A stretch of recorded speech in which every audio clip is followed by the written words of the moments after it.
Forex trading. Forex అంటే foreign exchange. Forex world మొత్తంలో largest financial market. Forex లో currencies పేరు పైన ట్రేడ్ చేస్తాం. ఫోరెక్స్ లో డైలీ $6 trillion ట్రేడ్ జరుగుతుంది.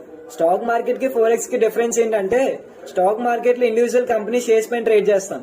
అదే ఫోరెక్స్ అయితే కరెన్సీస్ పేరు పైన ట్రేడ్ చేస్తాం. ఫోరెక్స్ లో ట్రేడ్ చేయాలంటే 24 hours చేసుకోవచ్చు. అదే స్టాక్ మార్కెట్ లో అంటే 9:15 AM to 3:30 PM లోపే ట్రేడ్ చేసుకోవాలి. Stock market daily 300 to 500 billion trade జరుగుతుంది. అదే ఫోరెక్స్ లో అయితే $6+ trillion ట్రేడ్ జరుగుతుంది. స్టాక్ మార్కెట్ ఇండియాలో ఫుల్లీ లీగల్. అదే ఫోరెక్స్ అయితే INR బేస్డ్ పేరు అయితే legal. Stock market news company performance పై డిపెండ్ అయి ఉంటుంది. అదే ఫోరెక్స్ అయితే global events, inter state politics, central bank policies పైన డిపెండ్ అయి ఉంటారు. Advantages of forex. ఫోరెక్స్ లో హై లిక్విడిటీ ఉంటుంది. 24/5 మార్కెట్ ఓపెనింగ్ లో ఉంటుంది. లో క్యాపిటల్ రిక్వైర్డ్. లివరేజ్ ఆపర్చునిటీస్ ఉంటుంది. వెరైటీస్ ఆఫ్ పేర్ పైన ట్రేడ్ చేయొచ్చు. ఈజీగా షార్ట్ సెల్లింగ్ చేయొచ్చు.